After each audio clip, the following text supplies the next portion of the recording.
ಇದು ಕೃಷಿ ಹೊಂಡ ಅವಾಗಿಂದ ಮಾಡಬೇಕು ಅಂತ ಅನ್ಕೊಂಡಿದ್ದೆ. ಇದಕ್ಕೆಲ್ಲ ಸಬ್ಸಿಡಿ ಇದೆ ಸರ್ ಇದಕ್ಕೆ ರೈತರಿಗೆ. ಹೌದಾ? 84,000 ಏನೋ ಇದೆ ಇದಕ್ಕೆ. ಬಂದಿದ್ರು ಹುಡುಗರೀಗ ಅಲ್ಲಿ ಲೈಫ್ ಜಾಕೆಟ್ ಹಾಕಿಟ್ ಬಿಟ್ಟೆ ತೇಲ್ತಿದ್ರು. ಖರಾಬ್ ಆಗ್ಬಿಟ್ರೆ ಆಗ್ತದೆ ಅಂತ ಕತ್ತು ನಾಲ್ಗೆ ಕಣ್ಣೆಲ್ಲ ಮೇಲೆ ಮಾಡ್ಕೊಂಡು ಹಿಂಗೆ ಬಿದ್ದೋಗ್ಬಿಡು. ಏನ್ ಮಾಡ್ಕೊಡ್ಲಿ ಇವ್ರಿಗೆ, ಸಂಸಾರಕ್ಕೆ ಏನ್ ಮಾಡ್ಲಿ ನಾನು. ಈ ಆಟು ಹಿಂಗ್ ಊದ್ಕೊಂಡು ಕುಣಿಯಕ್ ಸ್ಟಾರ್ಟ್ ಆಗ್ಬಿಟ್ಟು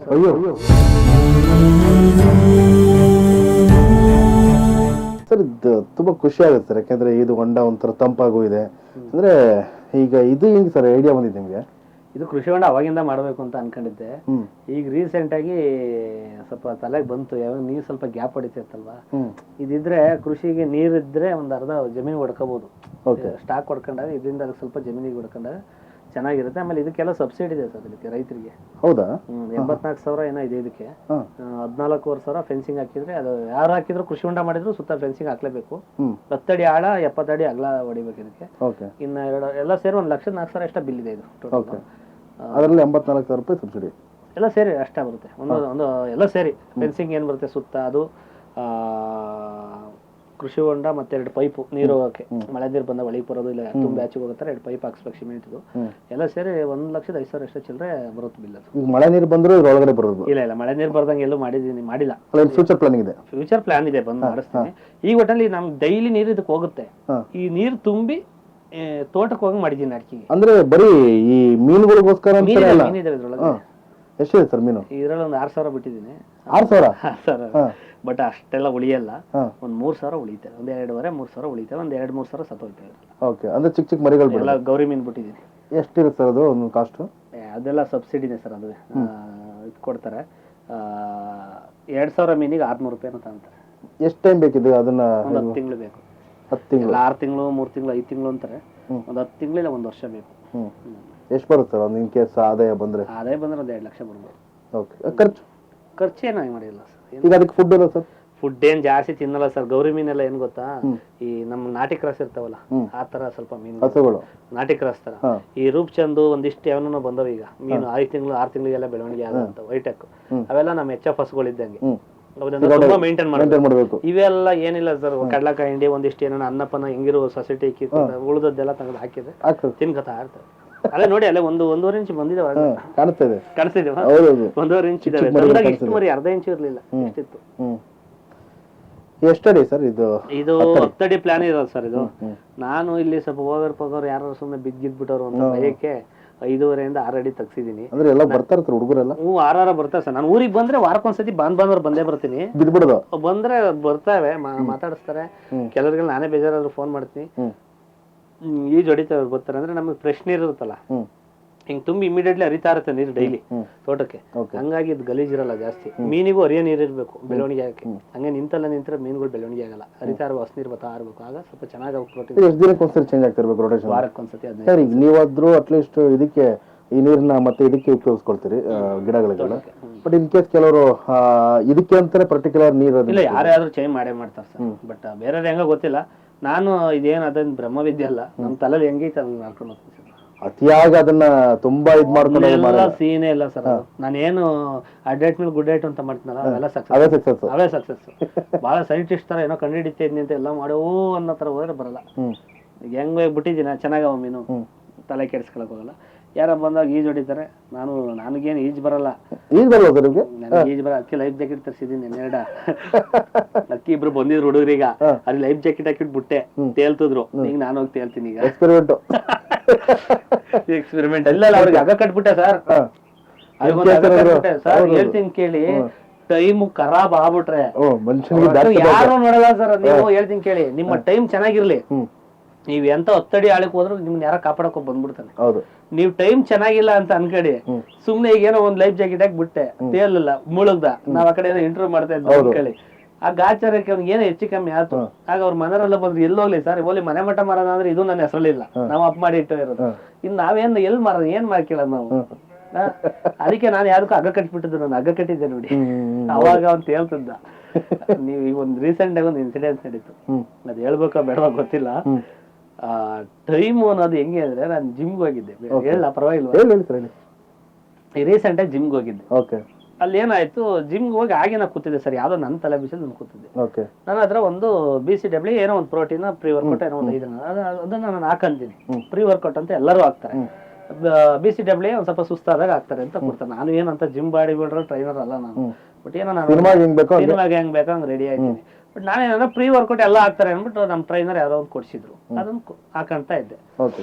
ಅಲ್ಲಿ ಒಬ್ರು ವರ್ಕೌಟ್ ಮಾಡ್ತಾ ಇದ್ರು, ನಾನು ಕೂತ್ಕೊಂಡಿದ್ನಲ್ಲ, ಪ್ರೀ ವರ್ಕೌಟ್ ಹಾಕ್ತಾರೆ ಏನ್ರಿ, ವರ್ಕೌಟ್ ಮುಗೀತು ಕಣ್ರಿ ಸರಿ ಅಂದ್ಬಿಟ್ಟು ಕೂತ್ಕೊಂಡೆ. ಆಮೇಲೆ ಇನ್ನೊಬ್ರು ಬಂದ್ಬಿಟ್ಟೆ, ಪರವಾಗಿಲ್ಲ ನಾನೇ ಕೊಡ್ಸಿದ್ದು ಹಾಕಿ ಅಂದ್ರು. ಅವ್ರು ಯಾವತ್ತೂ ಹಾಕಿಲ್ವಂತ. ಆಮೇಲೆ ಇನ್ನೊಬ್ರು ಇದ್ರು, ಹಾಕಿ ಹಾಕಿ ಹಾಕಿ ಅಂದ್ರು. ನಾನು ಕೊಟ್ಟನು ಸಿಗಾಕೊಂಡೆ, ಹಾಕಿ ಅಂದ್ರು ಸಿಗಾಕೊಂಡ್ರು, ನಾನೇ ತಕೊಟ್ಟಿದ್ದು ಸಿಗಾಕೊಂಡ್ರು. ಅಯ್ಯಪ್ಪ ಸರಿ ಇವ್ರೆಲ್ಲ ಹೇಳ್ತಾರಲ್ಲ ತಗತ್ತು. ವರ್ಕ್ ಮುಗಿಸ್ ತಗೊಂಡ್ಬಿಟ್ಟು 10 ನಿಮಿಷ ಹಿಂಗ್ ಕೂತ್ಕೊಂತು. ಯಾಕೋ ತಲೆನೋಯ್ತಾ ಇದೆ, ಆಗ್ತಾ ಇಲ್ಲ ಅಂತ. ಮಾಮೂಲಿ ಇರುತ್ತಲ್ಲ ಅಂದ್ರೆ ಸುಮ್ಮನೆ ಅದನ್ನ ಕರ್ಕೊಂಡು ಸುಮ್ಮನೆ 5 ನಿಮಿಷ ಆದ್ಮೇಲೆ ಅಯ್ಯೋ ಅಯ್ಯೋ ವಾಮಿಟ್ ಬರ್ತಿದೆ, ನಂಗೆ ಹಂಗ ಆಗ್ತದೆ ಅಂದ್ಬಿಟ್ಟು. ಏನೋ ಭಗವಂತ ಹಿಂಗಾಗ್ಬಿಡ್ತಲ್ಲ ಅನ್ಕೊಂಡು ಸರಿ ಅಂದ್ಬಿಟ್ಟು ಸೀದಾ ವಾಶ್ರೂಮ್ ಕರ್ಕೊಂಡಿದ್ದೆ ಸರ್. ವಾಶ್ರೂಮ್ ಕರ್ಕೊಂಡೋದ್ರೆ ಹೊಟ್ಟೆ ಹಿಡ್ಕೊಂಡು ಕತ್ತು ನಾಲ್ಗೆ ಕಣ್ಣೆಲ್ಲ ಮೇಲೆ ಮಾಡ್ಕೊಂಡು ಹಿಂಗೆ ಬಿದ್ದೋಗ್ಬಿಡೋದು ಸರ್. ಸರ್ ನನಗೆ 2 ನಿಮಿಷ ಜೀವ ಬಾಯಿ ಬತ್ತು ಅಂದ್ರೆ, ಗುರು ಎಲ್ಲಾ ಸರಿ ಮಾಡ್ಕೊಂಡು ಜೀವನದಲ್ಲಿ ಒಳ್ಳೆ ಹೆಜ್ಜೆ ಇಡ್ತಾ ಇದೀನಿ, ಮತ್ತೆ ಯಾವ್ದು ಗುರು ಇದು ಕರ್ಮ, ನನಗೆ ಹಣೆ ಕೆಚ್ಕತಾ ಇದೀನಿ, ಹಾಕೊಂಡ್ ಸುಮ್ನೆ ಇದ್ದಲ್ಲ ನನಗೆ ಯಾಕೆ ಬೇಕಿತ್ತಿದ್ದು ಅಂತ. ಯಪ್ಪ ಕೆನ್ನೆ ನೀರ್ ಹಾಕಿ ಹಿಂಗ್ ಹೊಡಿತಾ ಇದೀವಿ, ಮಾತು ಇಲ್ಲ, ಕೈಯೆಲ್ಲ ಹಿಂಗೆ ಸಿಡ್ಕೊಂಡ್ ಬಿದ್ದೋಗ್ಬಿಡ್ತು. ಆಚೆ ಕಡೆ 10 ಜನ ಬಂದವರೆಲ್ಲ ಆಚೆ ಕಡೆ ಸುದ್ದಿ ಆಗ್ತಾ ಇದೆ, ಟ್ರೆಡ್ಮಿಲ್ ಮಾಡೋರಲ್ಲ, ಹೋಯ್ತು ಜೀವ ಹೋಯ್ತು ಅಂತ. 2 ನಿಮಿಷ ಸರ್ ಹಿಂಗ್ ಕುತ್ಕೊಂಡ್ಬಿಟ್ಟೆ ಸರ್, ನನ್ಗೆ ಯಾಕೆ ಕರ್ಮ ಗುರು ಬೆಳಗ್ಗೆ ಬಂದು ಹಿಂಗ್ ಕೊಟ್ಬಿಟ್ಟು ಅಂತ. 5-10 ನಿಮಿಷ ನೀರೆಲ್ಲ ಹಾಕಿ ಎದಳ್ರಿ ಅಂತ ಹೊಡಿತಾ ಇದೀನಿ, ಇಲ್ಲ ಹಾಗೆ ಏನ್ ಮಾಡ್ಲಿಲ್ಲ, ಅದು ಕೈಯೆಲ್ಲ ಮುಟ್ ನೋಡ್ತೀನಿ ಹಿಂಗ್ ಸೆಡ್ಕೊಂಡ್ಬಿಟ್ಟು ಜೀವ ಹೊಡಿತು ಸರ್. ನಾನು ಎಲ್ಲಿ ಏನ್ ಮಾಡ್ಕೊಡ್ಲಿ ಇವ್ರಿಗೆ, ಇವ್ರ ಸಂಸಾರಕ್ಕೆ ಏನ್ ಮಾಡ್ಲಿ ನಾನೇ ಈಗ ರಿಕವರಿ ಆಯ್ತೇನೆ, ಏನಪ್ಪ ಕತೆ ಇದು ಅನ್ಕೊಂಡು ಸರಿ ಅಂತ ಸುಮ್ನಾಗಿ ಒಂದು 5 ನಿಮಿಷ ಆದ್ಮೇಲೆ ಯಪ್ಪ ಕಂಡ್ಬಿಡ್ತಾನೆ ಅವನಿಗೆ, ಬದುಕೇಂಡೆ ಬಿಡು ಅಂತ ನಾ ಸುಮ್ನಾದೆ. ನನಗೆ ಮನಸ್ಸು ತಡಿಲಿಲ್ಲ. ಅವರು ಮನೆಗೆ ಹೋಗ್ಬಿಟ್ರು, ಆದ್ರೂ ಮನೆಗೆ ಹೋದ್ಮೇಲೆ ಏನಾದ್ರು ಆಗ್ಬಿಟ್ರು ಏನ್ ಮಾಡೋಣ ಭಯ ಆಗಿ ನಾನು ಸುಮ್ಮನೆ ಒಂದು ಫೋನ್ ಹೊಡೆದೆ, ಮಲ್ಲಿದ್ದೀನಿ ಅಂದ್ರು. ಸರಿ ಬರ್ತಾ ಇದೀನಿ ಅಂತ ಹೋದೆ. ಪರವಾಗಿಲ್ವಾ ಅಂದೆ, ನಮ್ಮ ಮನೆಯವ್ರಿಗೆ ಯಾರಿಗೂ ಗೊತ್ತಿಲ್ಲ, ಪರವಾಗಿಲ್ಲ. ನಾನು ಎಲ್ಕಾರ್ಟಿನೇಟ್ ಅಂತ ಒಂದು ಎಲ್ಕಾರ್ಟಿನ ಏನೋ ಒಂದು ಬರುತ್ತೆ, ಫ್ಯಾಟ್ ಬರ್ನರ್, ಅವ್ರು ಫ್ಯಾಟ್ ಬರ್ನರ್ ಹಾಕ್ಬಿಟ್ಟವ್ರೆ, ಅದ್ ನನಗೆ ಹೇಳಿಲ್ಲ. ಊಟ ಮಾಡ್ದಂಗೆ ಫ್ಯಾಟ್ ಬರ್ನರ್ ಹಾಕ ಬಂದವ್ರೆ. ಇದು ಈಗ ನಾನ್ ಕೊಟ್ಟದಕ್ಕೂ ಅದಕ್ಕೂ ರಿಯಾಕ್ಟ್ ಆಗಿದೆ. ಅಲ್ಲಿ ಹೇಳ್ತಾವ್ರೆ, ನಾ ಎಲ್ಕಾರ್ಟಿನೇಟ್ ಅನ್ನ ಹಾಕಿದ್ದೆ, ಫ್ಯಾಟ್ ಬರ್ನರ್ ಅದನ್ನು ಹಾಕಿದ್ನಲ್ಲ, ಅದಕ್ಕೇನೋ ಆಗಿರ್ಬೇಕು ಅಂದ್ರು. ಸೊ ಓಲಿ ಬುಡಿಯ ತೆಗಿದ್ಬಿಟ್ಟು ಬನ್ನಿ ಹೊರಗಡೆ ಜ್ಯೂಸ್, ನಂಗೆ ಬಿಡಕ್ ಮನ್ಸಿಲ್ಲ ಸರ್, ಅವ್ರದ್ದು ಇನ್ನೂ ಭಯ, ಅದ್ರಲ್ಲೇ ಭಯದಲ್ಲ ಅವರು. ಬರೀ ಆಚೆ ಕಡೆ ಜ್ಯೂಸ್ ಕುಡಿಯೋಣ ಅಂತ ಕರ್ಕೊಂಡೋದೆ, ಮನಸ್ಸು ತಡಿಲ್ಲ. ಜ್ಯೂಸ್ ಕುಡಿಯೋಕೆ ಕೂತಿದ್ವಿ, ವಾಟರ್ ಮೆಲನ್ ಹೇಳಿದೆ, ನಾನು ಕುಡಿದ್ಬಿಟ್ಟೆ. 1 ಸಿಪ್ ಕುಡಿತಿದ್ದಂಗೆ ಈ ಆರ್ಟು ಹಿಂಗ್ ಊದ್ಕೊಂಡು ಕುಣಿಯಕ್ ಸ್ಟಾರ್ಟ್ ಆಗ್ಬಿಡ್ತು ಸರ್. ನಾನು ಹಿಂಗ್ ಜ್ಯೂಸ್ ಬಿಲ್ ಸ್ಕ್ಯಾನ್ ಮಾಡಕ್ ಹೋಗಿ ಸ್ಕ್ಯಾನೇ ಮಾಡ್ಲಿಲ್ಲ, ನಾನು ಹಿಂಗ್ ನಿಂತಿದ್ದೀನಿ. ಮನವರೇ ಬನ್ನಿ ಇಟ್ಕೊಳ್ಳಿ, ಆಯ್ತಲ್ಲ ಬಿದ್ದ ಆಯ್ತಲ್ಲ ಆರ್ಟ್ ಓದ್ತಾ ಇದೆ, ನಂಗೆ ಆಯ್ತಲ್ಲ ಪೇನು ಅಂತ ಬಿದ್ದೋಗ್ಬಿಟ್ರು. ನನಗೆ ಹೆಂಗ ಆಗಿರ್ಬೇಕು ಸರ್, ಹೋಯ್ತು ಜೀವ ಅನ್ಕೊಂಡೆ ನಾನು. ಹೋಯ್ತು ಅಂದ್ಬಿಟ್ಟು ಪಟ್ಟ ಅಂತ ಡಾಕ್ಟರ್ ಹತ್ರ ಕರ್ಕೊಂಡೋಗಿ, ಪ್ರಕಾಶ್ ಸರ್ ಅಂತ ಇದ್ದಾರೆ ನಾಗರಬಾವಿ, ಅವ್ರ ಹತ್ರ ಕರ್ಕೊಂಡೋಗಿ. ಪಾಪ ಅವರು ಬೇಗ BP ಜಾಸ್ತಿ ಆಗಿದೆ, ತುಂಬಾ ಗಾಬರಿ ಆಗಿದ್ರೆ, ಜೀವ ಹೋಗ್ಬಿಡುತ್ತೆ ಅನ್ನೋದು ಗಾಬರಿಗೆ ಹಿಂಗ್ ಆಗಿದೆ, ಹೋಗಿ ಕರ್ಕೊಂಡೋಗಿ ಆಸ್ಪತ್ರೆಗೆ. ಅಲ್ಲಿಂದ ಕರ್ಕೊಂಡೋಗಿ ECG ಅದೇನೋ ಬರ್ತಾವಲ್ಲ ಸರ್, ಎಲ್ಲ ಚೆಕ್ ಮಾಡಿದ್ರು ಏನೂ ಇಲ್ಲ ಅಂತ ಬಂತು. ಗಾಬರಿ ಮಾಡ್ಕೊಂಡು ಸಾಯ್ತೀನಿ ಅಂತ ಗಾಬರಿ ಮಾಡ್ಕೊಂಡ್ರೆ BP ಜಾಸ್ತಿ ಆಗಿಬಿಡುತ್ತೆ. ಆಮೇಲೆ ಎಲ್ಲ ಆಗಿ ಸ್ವಲ್ಪ ಹೊತ್ತು ಆದ್ಮೇಲೆ ಕ್ಲಿಯರ್ ಆಗಿ ಅವ್ರು ಏನೋ ಟ್ಯಾಬ್ಲೆಟ್ ಕೊಟ್ಟರು, ಇದು ನುಂಗಿ ಭಯ ಹೋಗುತ್ತೆ, ನರ್ವಸ್ ಹೋಗುತ್ತೆ, ಇದೆಲ್ಲ ಹಾಕಿ ಅಂತ ಹೇಳಿ ಕೊಟ್ಟು ಒಂದಿಷ್ಟ ಆದ್ಮೇಲೆ ನಾನು ಡಾಕ್ಟ್ರೇ ಕೇಳ್ಬಿಟ್ಟೆ, ಸರ್ ನಿಮ್ ಕೈ ಮುಗಿತೀನಿ, ಹೊಸ ವರ್ಷ, ಅದ್ರ ಮುಂಚೆ ಎಲ್ಲ ಕ್ಲಿಯರ್ ಮಾಡ್ಕೊಂಡು ಜೀವನದಲ್ಲಿ ಚೆನ್ನಾಗಿದ್ದೀನಿ, ಮತ್ತೆ ಯಾವ ಸರ್ ಇದು ಅಂದಾಗ ಅವ್ರ ಜೀವಕ್ಕೆ ನಾನು ಗ್ಯಾರಂಟಿ ಸುಮ್ಮನೆ ಏನೂ ಆಗಲ್ಲ ಅಂದ್ರು. ಆ ಧೈರ್ಯ ಕೊಟ್ಮೇಲೆ ಈಗ ನೆನ್ನೆ ಮಾಡಿದ್ದೆ ಫೋನ್, ಎಪ್ಪಗೆ ದೇವಸ್ಥಾನಕ್ಕೆ ಹೋಯ್ದ್ರಂತೆ, ನಿಮ್ ಕೈ ಮೀಸಿ ನನ್ ಕೈ ಸಿಗ್ಬಿಡಿ ಅಂದೆ. ನೋಡಿ ಹುಡುಕೊಂಬಂದ್ರೆ ಹೆಂಗ್ ಹುಡುಕ ಬರ್ತಾ ಆಚಾರ ಸರ್, ಹೆಂಗೆ ಅಂದ್ರೆ ಈ ಸುಮ್ನೆ ಹೋಗ್ತಾ ಇದ್ರೆ ಸಣ್ಣ ಮಕ್ಳು ಕಲ್ಲಲ್ಲಿ ಹೊಡ್ಬಿಡ್ತವೆ. ಯಾಕ್ರ ಅಂದ್ರೆ ಹೊಡಿಬೇಕು ಅನ್ನಿಸ್ತು ಹೊಡೆದೋಗ್ತವೆ, ಅವಳು ಮಾತಾಡಂಗಿಲ್ಲ. ಹೌದಪ್ಪ ಅಂತ. ಅದೇ ನಿಮ್ ಟೈಮ್ ಚೆನ್ನಾಗಿರ್ಲಿ ಹೆಂಗ ಬರೀರಿ ಕೊಡ್ತಾರ ನೋಡಿ, ಅವ್ರ ಅಯ್ಯೋ ಮನುಷ್ಯರ ಹಿಂಗಂತಾರೆ, ಟೈಮ್ ಕಿಟ್ಟೋಗ್ಲಿ ಅವ್ರ ಬರಲಿ ಅಲ್ಲೇ ಮತ್ತೆ ಹಿಂಗ ಅನ್ಬಿಡ್ತಾರೆ. ಇಷ್ಟೇನ ಗುರು ಜೀವನ ಅನಿಸ್ಬಿಡುತ್ತೆ ನನಗೆ ಸರ್, ಬದುಕ ಕಾಮಿಡಿ ಆಗ್ಬಿಡೋದು. ಅಂದ್ರೆ ಏಳು ಬೀಳು ಎಲ್ಲ ನೋಡ್ಬಿಟ್ರ ಸರ್ ನೀವು? ಜೀವನು ಹಿಂಗ್ ಹೋಗಿ ಹಿಂಗ್ ಬಂದಿದೆ, ಪೀಕಿಗೆ ಹಿಂಗ್ ಬಂದ್ಬಿಡ್ತು, ಕರ್ಮ ಅನಿಸ್ಬಿಡ್ತು ನನಗೆ.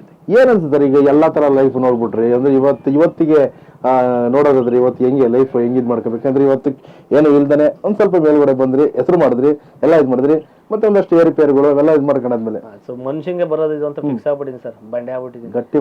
ಗಟ್ಟಿ ಮನ್ಸು ಒಂದು, ಯಾರಿಂದ ಏನೂ ಬೇಕಾಗಿಲ್ಲ, ಎಲ್ಲಾರನ್ನು ಪ್ರೀತಿಸೋಣ, ಎಲ್ಲರಿಗೂ ಒಳ್ಳೇದಾಗ್ಲಿ ಅಂತ ಬಯಸೋಣ, ನಮ್ ಕೆಲಸ ಮಾಡ್ಕೊಂಡು ಹೋಗೋಣ, ಮಾತು ಕಡಿಮೆ ಮಾಡೋಣ, ಕೆಲಸ ಜಾಸ್ತಿ ಮಾಡೋಣ. ಇದಾದ್ರೆ ಮನುಷ್ಯ ಎಲ್ಲರೂ ಉದ್ದಾರ ಆಯ್ತಾರೆ. ಫಸ್ಟ್ ನಾನು ಉದ್ದಾರ ಆಯ್ತೀನಿ.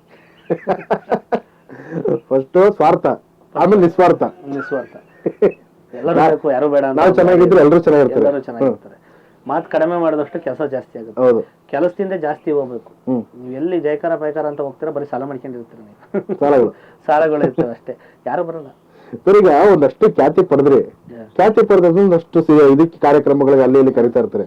ಅವಾಗ ಹೆಂಗಿತ್ತು ಸರ್ ಜೀವನ? ಯಾಕಂದ್ರೆ ಇಲ್ಲಿಂದ ಖರ್ಚು ಮಾಡ್ಕೊಂಡು ಹೋಗ್ಬೇಕು, ಅಲ್ಲಿ ಹೋಗ್ಲೇಬೇಕು, ಯಾವ್ದೇ ಕಾರ್ಯಕ್ರಮ ಕರೆದ್ರೆ ಎಲ್ಲಿ ಖರ್ಚು ಮಾಡ್ಕೊಂಡು ಹೋಗ್ಬೇಕು.